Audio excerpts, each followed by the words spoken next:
we know that Mahomes wasn't fully right last night. We get it. Mm-hmm. And he didn't have a lot of help from receivers. We mentioned the big third down drop by Kelsey, drop in the end zone on that sick throw. Looked like Ozzie Smith from the hole at shortstop. How the hell he did that with his body at that point and threw a ball on that line. It defied every aspect of physics. It was amazing. Right. But he now has lost to Tom Brady in the conference championship game. Barely, but he lost. And now he's lost to Tom Brady in the Super Bowl, and he played probably his worst game ever as a pro. How can he ever jump in front of Brady as the GOAT? I don't think he can jump in front of Brady as the GOAT, BT. And we talked a little bit about this last week, and it was really more of the circumstances that are surrounding him. How long is Travis Kelce going to play? Because he's 31 or 30. He'll be 31 next year, so he's 30 this year. So, I mean, how many more years does Travis Kelce have as an elite player? It's certainly not a decade, which is the number of years that Pat Mahomes is going to have to play and win consecutively, likely, in order to jump Tom Brady, yep. Right? And Tyreek Hill, while he's a great wide receiver, when he slows down, what happens to him, right? Because he's not big, he's not a bodied guy. He's not Larry Fitzgerald when Larry Fitzgerald is 32 years old or 35 years old or 38 years old.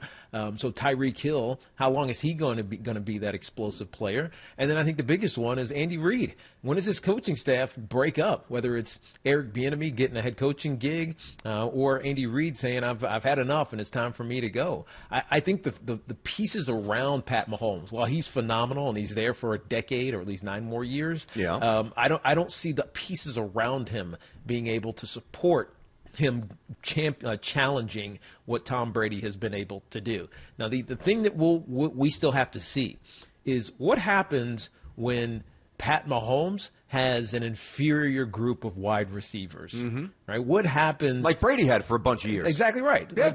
I'm thinking all the circumstances that we're talking about. What for Tom Brady? What happens when it's running back by committee, 3 or 4 different guys, and you can't count on someone to get you, 80 or 100 yards on the ground every week? Like, what happens when Pat Mahomes gets stuck in that situation? Yeah. So I don't think he can catch Tom Brady as the GOAT. And I think it's almost unfair to position him that way because he's just trying to win his second Super Bowl. I know. But it's the conversation that he's in because of how much success he's had. I just don't see it happening. I really don't. By the way, I just put on the simulcast here, or just looked up, I should say. That is a sweet Jordan sweatshirt. Yeah, dude, this today. thing is That's tight. I think Cece gave me this like years ago. I like it. Because it was the thing I did at St. John's. Remember when I did the basketball tournament at St. John's? Yeah, you scored the basket, the layup. I scored the reverse layup. Reverse. That's true. Layup. I don't know how it went in because I wasn't even looking, but it went in. Yep. He gave us this sweet Jordan stuff, and it's been in my closet. I was like, dude, I got to pull that. No, that's pretty out. tight. I like that. Sometimes, usually you dig that deep in the closet, it's like, Exactly. That thing is awesome. All right, so, see, to me, while you're right about the ability to keep the talent around him, to me it's less about the construction of the roster that will prevent him from gaining the GOAT status, the mythical GOAT status, because I'm gonna push it, and you don't want to do this, but... Yeah. I'm going to push it forward 20 years, right? In 20 years, now, is Mahomes still playing at 45? Probably not, but whatever. Let's say in 20 years he's got the all-time passing record yardage, which he probably will, and the all-time touchdown mark, which he probably will. No doubt.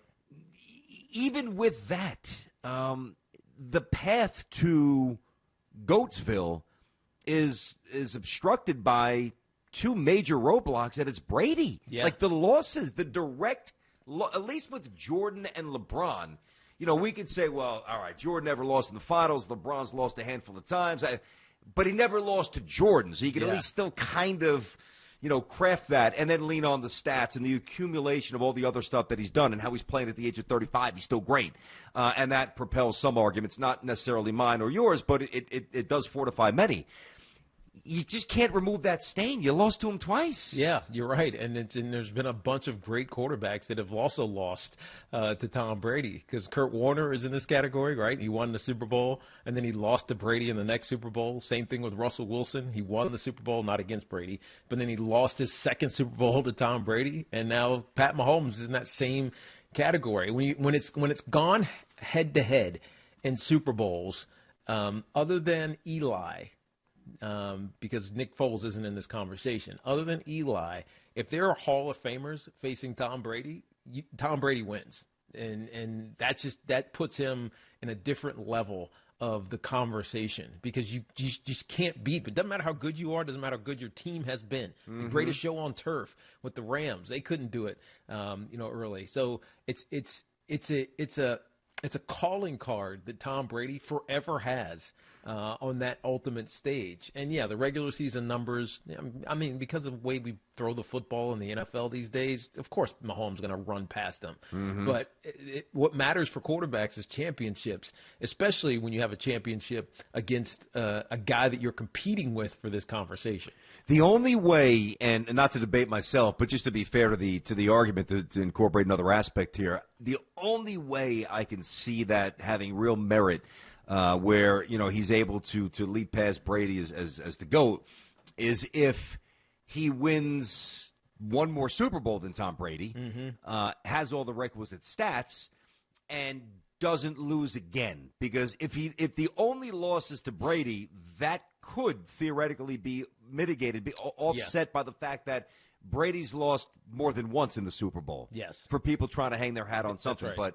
But I got to tell you, in general, Teak, the biggest turnoff for me with this GOAT stuff is that it's never organic anymore. Like, no. we were talking, not we'll talk, again, the LeBron and Jordan stuff is I don't know if it's interesting anymore, but it's far more in depth because LeBron's played so long, all right? Yeah. But even going into the year, we're like, wow, some people, oh, man, if Mahomes wins another one, is he on track to become the GOAT? It's got to be more organic. Yeah, he's got to actually accomplish it before we accomplish something or get close. He's not even close yet, VT. Yeah, right? No, I know he's not. He's not even.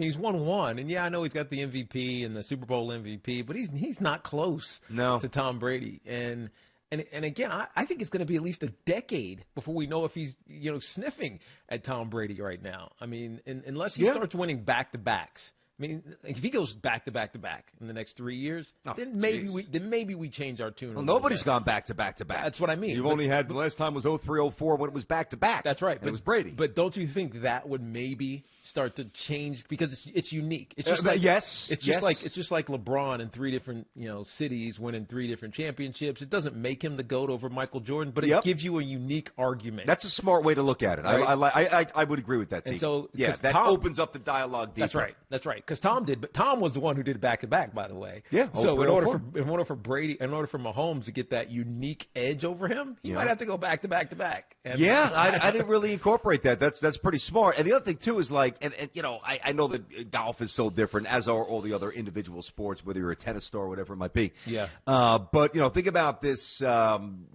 ridiculous ride to irrelevance that poor Jordan Spieth has been on up until this weekend, where he played really well. Yeah. I mean, the guy, he's got three majors. I mean, Jordan Spieth came out, got 3 majors right away, got $100 million from Under Armour. People, and same with Rory, because Rory bagged a lot of early majors. People like, oh, maybe this guy's gonna catch Tiger Woods, and then eventually Jack.